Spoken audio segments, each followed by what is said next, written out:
The New Unfiltered is sponsored by BetterHelp.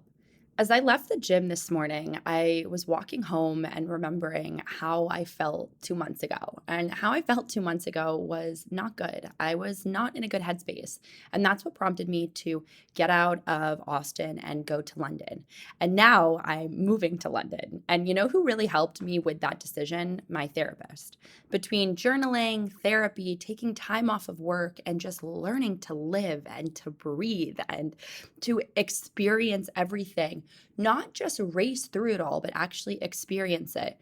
I was able to get myself to a place where I'm at now, where I feel happier and healthier and overall a lot calmer. So if you are getting anxiety or stressed out during the holidays, maybe starting therapy is the way to go. Go a little bit easier on yourself during these tough moments or treat yourself to a day of rest. Remember to give yourself some love this holiday season. In the season of giving, give yourself what you need with BetterHelp. Visit betterhelp.com/newunfiltered today to get 10% off your first month. That's BetterHelp, HELP.com/newunfiltered to get 10% off your first month of therapy and have an amazing holiday season.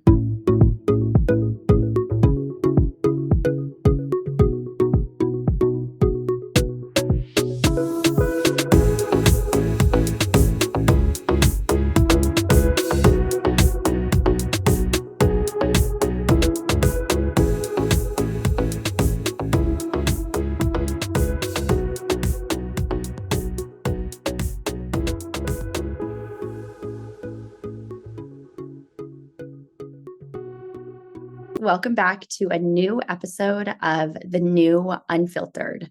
So, I made a really exciting announcement last week about relocating to London. I'll do a fuller episode on it, but I wanted to talk more about my debt journey last week than actually the move. But I've spent pretty much the whole week packing up my Austin place. And quite frankly, I was planning to leave Austin for a bit anyway. So, going to London is just a really exciting next step for me. I'll keep my place in LA so I can go back and forth, but I am super excited and really excited for this next chapter. I don't know how else to say it besides excited. But today I have a really incredible guest on, Jennifer Phan. She is the co-founder and CEO of Passionfroot. Maybe if you guys are following me on social media, you saw that I posted about Passionfruit last week, I think, or the week before. And Passionfruit is really this all-inclusive platform enabling brands and media agencies to find creators and creators to find brands to partner with. And so I see influencers and talent all the time posting companies, right? And it's very hard to know what creators actually like at this point because I find the market is so saturated and people will post anything to get a dollar. And so I take a lot of pride in when you guys reach out and say, well, do you actually use this platform? Which a lot of you reached out and asked me. And I said, yes, and I love it. I've gotten 3 brand deals actually this month through Passionfruit. And Passionfruit is actually the only platform I'm on like this. So I have been using it religiously. So I just had to get Jennifer here to explain the dynamics of Passionfruit, but more importantly, what she's seeing from the creator and the brand side to help you guys who want to do what I do for a living, optimize that career. So Jennifer, thank you so much for being here today. Thank you so much for inviting me on your podcast, Alexa. Super excited to chat with you.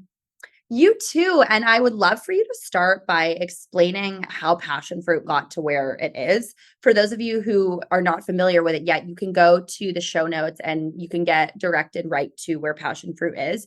And immediately you'll notice that the website is so well done. Like this is not any early on startup still figuring it out. Like you guys have got this figured out.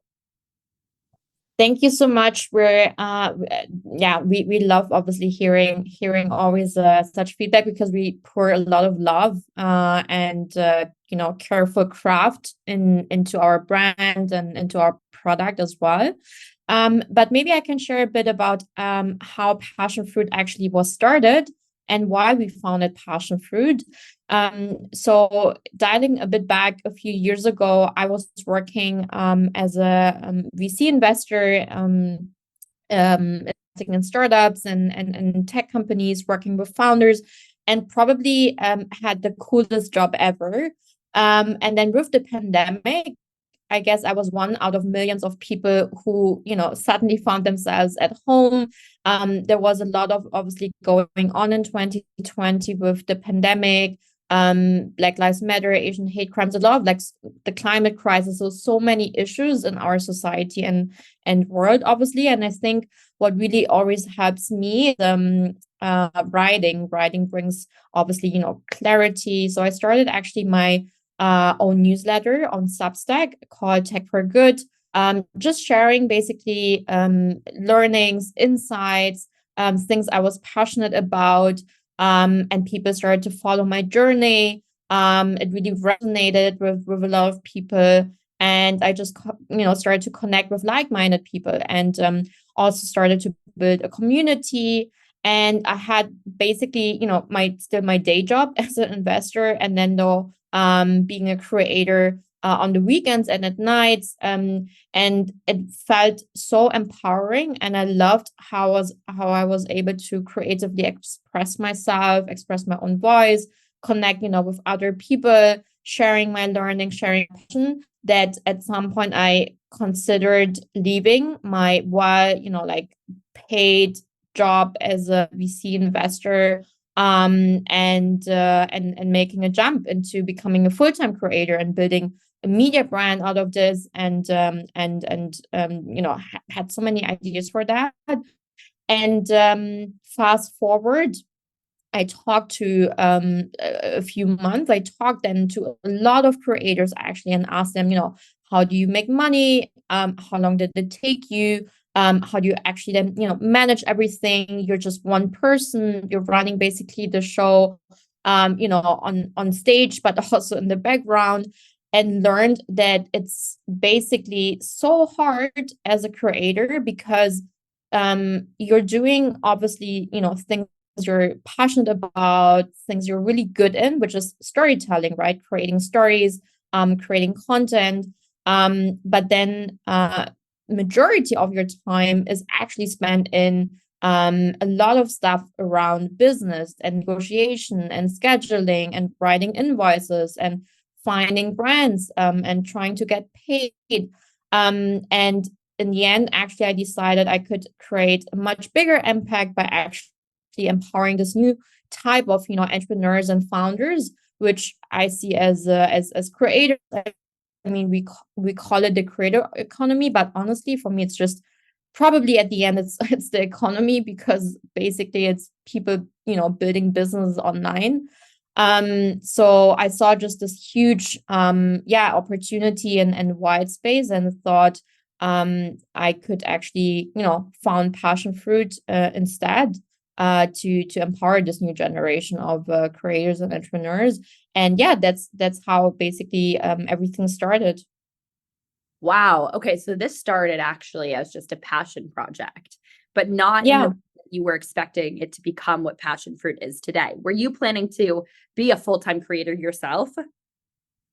Yeah, I mean, I considered it, right? I was thinking about doing actually the jump, and going into this very unknown path. But at the same time, I saw though that more and more other people were really asking themselves, what do I actually want to do? Do I want to work on my own terms? I want to build a life around my own terms, and creating content and actually making money through brand partnerships or sponsorships, was still or is still one of like the ways to make money, obviously, as a creator. And that's what I considered at first. But then when I started to actually talk with a lot of creators, I thought my impact could be actually much bigger if I'm actually starting to build for these type of entrepreneurs and creators instead. No, that totally makes sense. And it's such a weird industry. And it's one of the reasons why I've actually gotten more into the tech side of it after doing the content creation for so long, as I've realize that the process of like getting the brands, right, and then you have to figure out the payment, and then you have to like negotiate the deal, and there's so many elements to it, and doing it full time is exhausting, just like any other small business. But this one in particular, there's just so many elements of like chasing the payment and how are you getting paid and whatnot that can be really frustrating. But now that embarked on, seeing both the creator side as well as the brand side, what would be your number one piece of advice if you're a creator who is just starting out and wants to start securing brand deals? I think, at least from what I saw and observed, and we've been, like, we have so many really great creators using Passionfroot. And it's maybe not even the typical people you would think of, right? It's actually a lot of people who are knowledge creators, experts, thought leaders. So niche or the domain you're in is actually, at the beginning at least, actually really almost more important. And you can make probably even sometimes more money than a creator who is just very, very, broad in their content and in the topics they basically are creating content about. So then it's much more about mass, and then the size of your follower base or subscriber base matters much more. But we have so many creators who are I don't know, creating, for example, content about marketing. They're reaching the best marketing leaders. They're reaching actually CEOs or founders, or sales, or something else, like, I don't know, design, and the more basically specific you can kind of like understand who your audience is that follows you, the more attractive you become actually for brands. And then it doesn't matter actually even too much how big you are. You can even start then on Instagram already with 10,000, 20,000 followers. So again, like, tip number one, I would say, is really like, understand who your audience is. The better you can name or basically say who basically, where do they work, what type of like jobs do they have, or what type of demographic do they have, the better. And also, like, in terms of your topics, the more narrow you are, at least in the beginning, probably the better, as you don't have that massive following yet. I would say that's kind of like probably one of the best learnings we had over the past 18 months of building Passionfruit.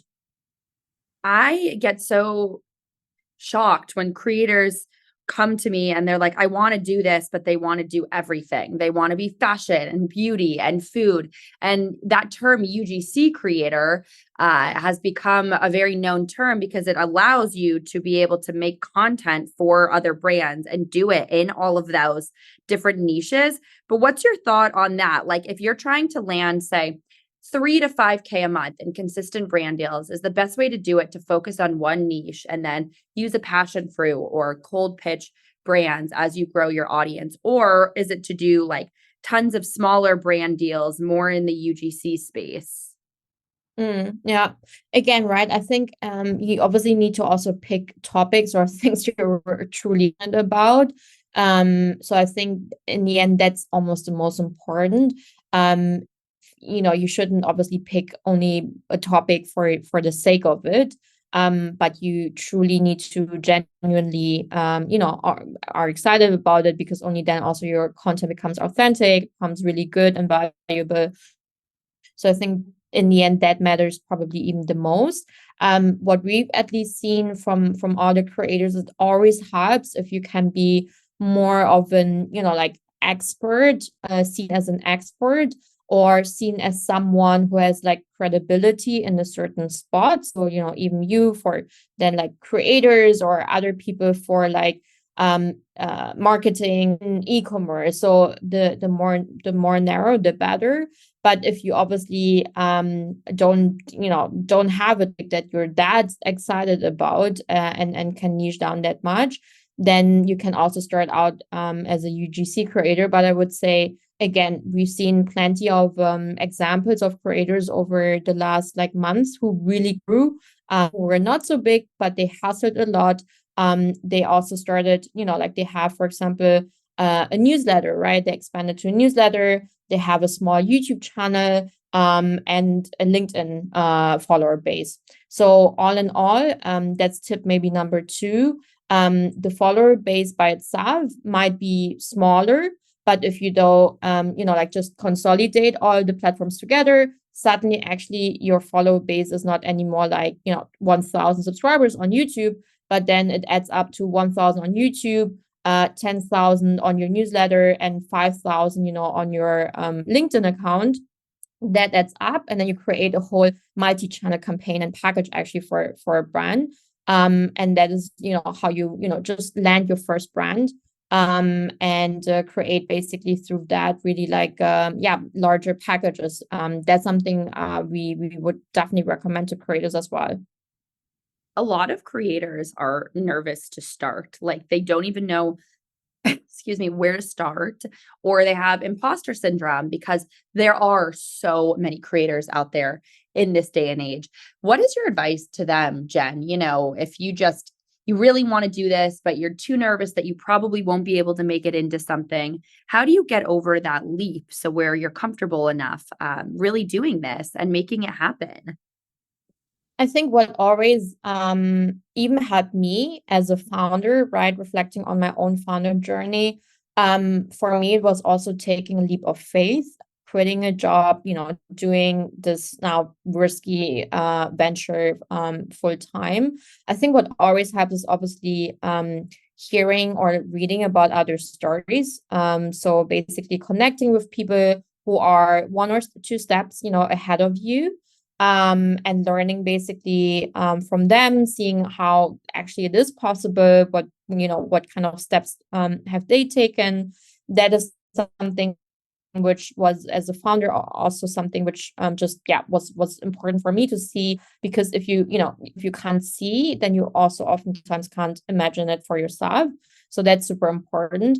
And that goes hand in hand also with connecting in a community, right? So try to build kind of like your hype group or your tribe, people who are, on the same or similar journey like you, who want to start basically doing it full time, or maybe similar size of audience, but different topics. Create like a WhatsApp group, Slack group, and then just basically connect and hype each other up. That's something which is super important, because the creative journey can be also just a very, very lonely journey as well. When did Passionfroot officially launch? Like just the kind of beta version of it? We launched our private beta 6 months ago, actually. Yeah. Okay, and you've gotten this amount done in 6 months. I mean, that's wild. Even the way that the platform looks is phenomenal. How were you able to build this so fast and make it so user friendly? Yeah, we launched 6 months ago, and we started to build last year, right? So basically it was just me and my co-founder. We raised our first VC round, pre-seed round, basically as from investors. Those actually include, like VC investors from companies who invested in Spotify, Epidemic Sound, so quite creator-centric companies as well. And then actually a lot of creators as well. So 30% of our investor base, that was super important for us, are creators themselves. So for example, Marina Mogilko, one of like the larger lifestyle, but also language and tech YouTubers in the US. Ali Abdal, well known, I think, started out as a doctor and built now this huge productivity creator empire around himself. So some of them are joined as well as investors. From there, basically, then we started to we had tons of user research first. So we talked to so many creators before even starting to write the first line of code. We had a lot of designs, mock-ups first, showed basically that to creators, and just very and just onboarded the first early basically fans or adopters onto the platform. Design and user centricity is something super important for us. So that's something we really care about, because we also know that your life as a creator is already, busy enough. You already have, so little time. So it has to be something which is really simple, but it's still like, great to use, simple to use, and gives you that peace of mind, and takes also a lot of things off your plate, and saves you your time, and also helps you to not leaving money on the table at the end of the day, what a lot of creators are doing. So I think that's something which we wanted to reflect in the product as well. So raising that amount of money from that VC space is impressive. Would you say that because you were in that background and that line of work for a while, that you were able to go to those connections that you had, or was most of it cold outreach to major VC being like, this is Passionfroot, invest in us? Yeah. So we actually didn't have a product. We were pre-revenue, pre-product, right? So it was really like everything then was around basically obviously the user research we have done, our first like design mock-ups, and then the story and the narrative. It definitely helps. I think I always say, if you put it as a, like let's say analogy in sports, it definitely helped that I as a VC investor before, I at least understood, the rules of the game, but I actually was never a player because I didn't found a company before. So again, definitely always helps, right? Understanding rules of the game. Playing the game is something completely different, but it definitely puts is something which puts you in an advantage, at least to understand the rules of the game. But then you still need to be a very, very good shooter and a straight shooter to actually then hit the goal. I like what you say, playing the game, because that is pretty much what I say about this industry and this lifestyle and everything, even for raising money and getting in front of the right people in business. It's all a game, and it just comes down to how good you sell yourself. When you were going and raising money, was there any one like line that you would say about yourself or about Passionfroot that you think really set yourself and the company apart to be able to raise that amount of capital? Because there are other platforms out there that do help brands find talent and talent find brands. So how were you, even with really a product, selling it so well? I think I think obviously there was this first wave or generation, right, of like platforms, as you mentioned, connecting basically brands or influencers. I think what we're seeing and what we're tackling though is just another new wave. So a lot of our users or creators are actually not not like Instagram influencer at all, but more like people who write newsletters or on LinkedIn, Twitter, more like educational actually creators. So that was a completely new category, which is didn't exist before, or which also no one tackled a lot before. So that is just something which is very, very important. Why now? Like what's around the timing, what has changed. And then I think again, like going back to the just personal story of going through this journey myself, then actually doing so much like user research, talk to hundreds of creators before even like again, settling on a problem or settling on a solution. So that was something which is very important for us. And then obviously knowing how to just paint a picture of what it can be, because at the end of the day, sponsorships and brand partnerships is what we're starting off with, right? For creators, we do want to become really this operating system for creators, media companies, where they run all their brand partnerships on. And then even long term, like there are so many things we can build around, like embedding financial services in that.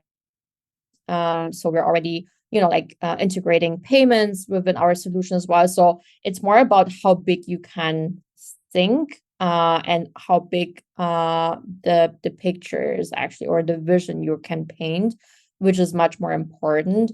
Because obviously, yeah, there are some similar models or companies that have tried it before, but at the end of the day, it's also, how you set yourself apart with the brand, the design, the product, the type of quality users you can actually attract.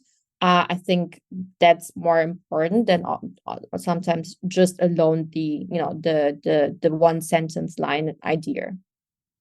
That's actually quite great. That's quite great advice. And with the cold pitching, when you decided to create Passionfroot, you're able to take out a lot of the cold pitching and the fear, right? Of like a creator reaching out to a brand, because you can do it through the platform. I am like the queen of cold pitching. I have never been scared of picking up the phone or calling someone, but I know that many people are. When you were interviewing creators initially, were you finding that many of them were cold pitching or were feeling too nervous to get out of their comfort zone and write that email? So that's what I really like about Passionfruit, is you have it ingrained in there that you can reach out to the brand directly through the platform. Yeah, I think so what at least we've seen is that most of the creators were actually not too afraid of cold pitching.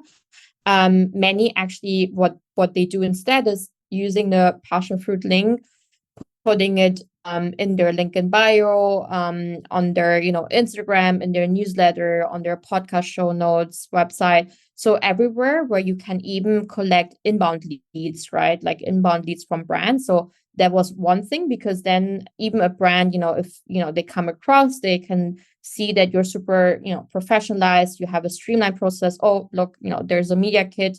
I can actually even book a sponsorship from there.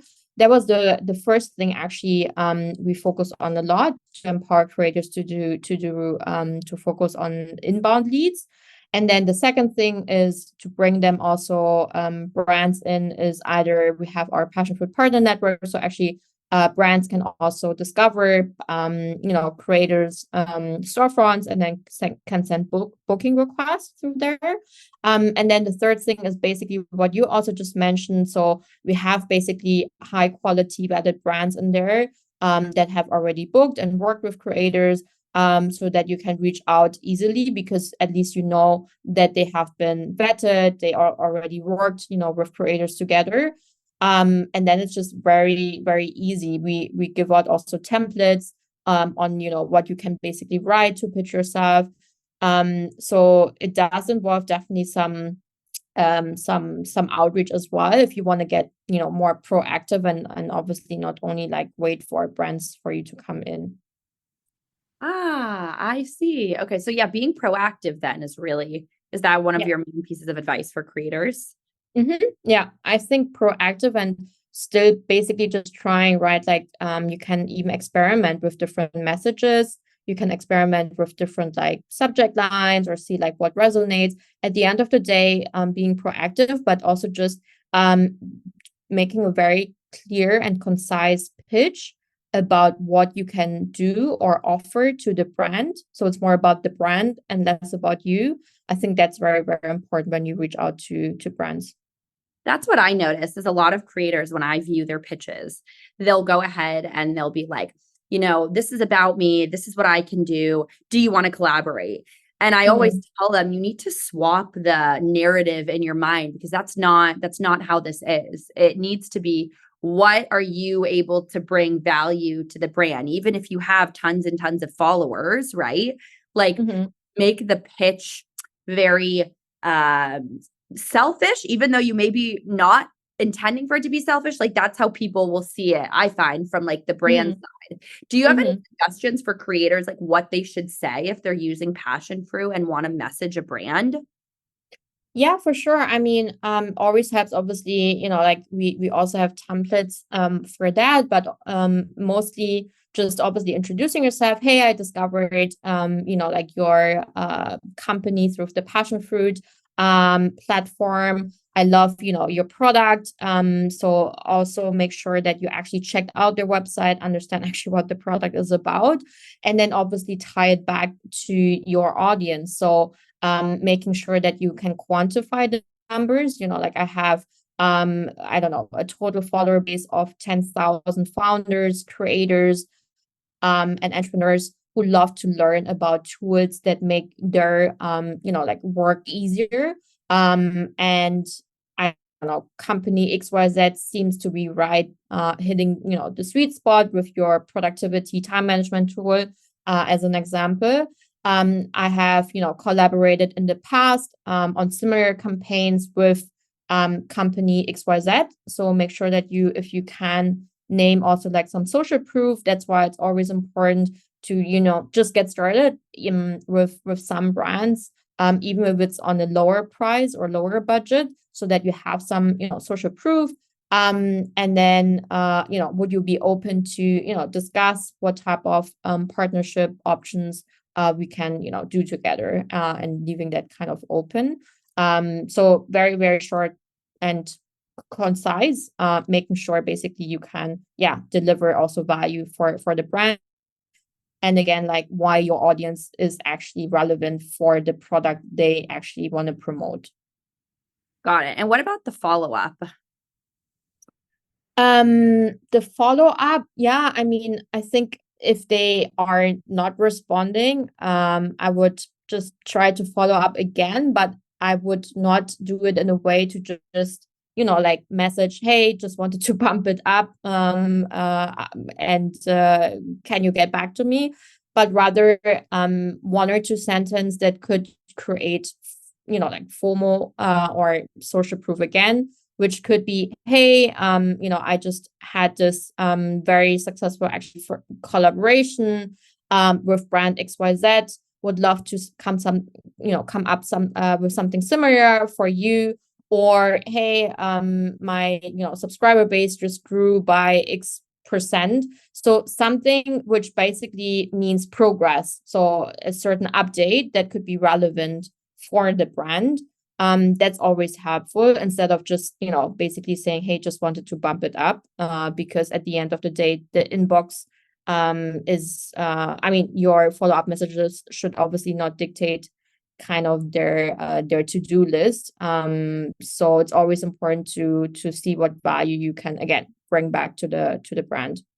Yeah, bring value to the brand, you guys. If you walk away with one thing, it is that. Jennifer, what is the future of Passionfroot? Where do you want to see this brand go and evolve?